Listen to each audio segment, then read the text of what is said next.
Alright, Future Joker here. I recorded an intro. It looked horrible. It sounded horrible. Basically, in this video, showing you how to do a cam change sensor on an 06 Gixxer 750. Hope y'all enjoyed the video. Let's get into it. Alright, the first thing you want to do is going to remove your tank. There's a bolt here. If you haven't already got your fairings off, do that.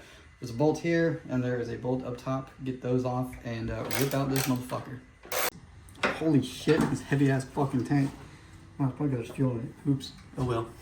Alright, so once you get your tank off, you're going to want to disconnect your airbox, which is pretty simple. You got a fuel, okay. You have a few air hoses you want to disconnect. There's one here. Once you get the tank this off, there'll be one on this side right here. Depending if you have the block off or not. Wow, I cannot talk today. There will be one right here. Mine has a block off on it. You want to remove these two sensors off of their little home, I'm gonna call it. Then you'll remove this connector as well. You want to remove that connector after fighting with it for some reason. And then on this, there's going to be two holes on the side of the frame here.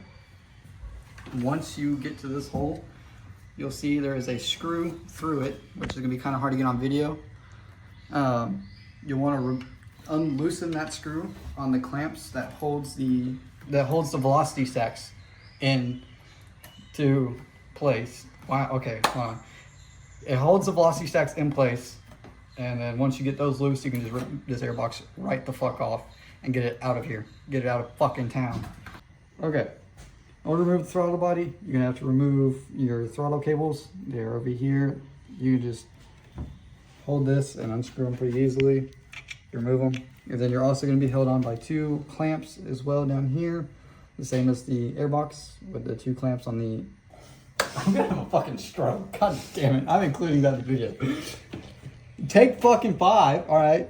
You're gonna have two bolts, the same as the airbox, holding on the velocity stacks down here that you can access from the side of the frame, or in between the frame right here. Remove those, and then you just rip this bitch off. Other people say to remove all the connectors and whatnot. You don't have to if you don't want to. Since we're just doing a cam chain, I'm not going to. We're gonna rip this bitch off, and then we'll get access to the cam chain.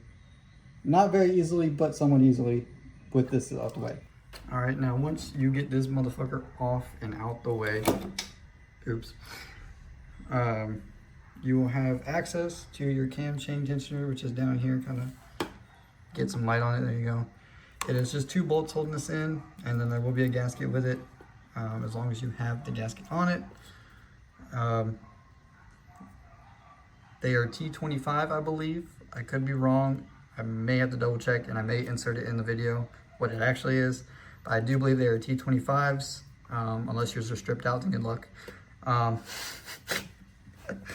right, so the location of the cam chain tensioner itself, with just doing these steps, it is a little hard to get to. So what I went and got is the tiniest fucking wrench I could find, and it works. It just fits nicely in here, and you can just get in there and loosen it. If you have one of these, if you're doing an automatic cam tensioner instead of a manual cam chain fucking tensioner, holy shit.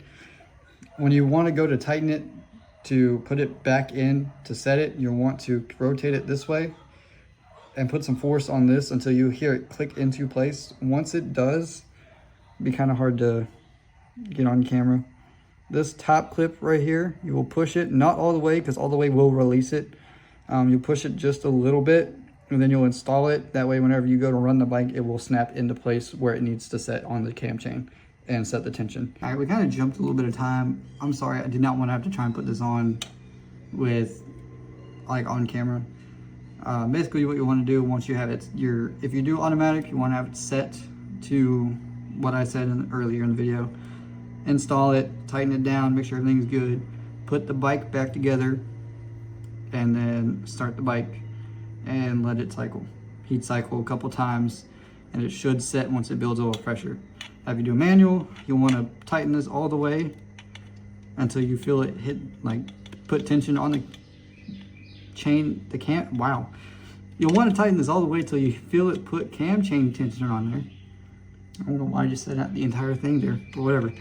And then back off about a quarter of a turn, and then my cameraman's hands are shaky as fuck right now. But Once you do that, you will put everything back, tighten this down for now. Put it back together, start the bike, and then if you need to adjust this, you can. You can loosen this and adjust it whatever you like. That's the nice thing about having a manual one, is you can pretty much guarantee that you will have cam chain tension at all times. Oh. Okay, well, once you get the throttle body back on, using the good method of reinforcements is what I'm gonna call it, whatever you want to call it. It takes a lot to get this bitch back in, I'm not gonna lie to you. You'll obviously want to repeat your steps and put everything back together.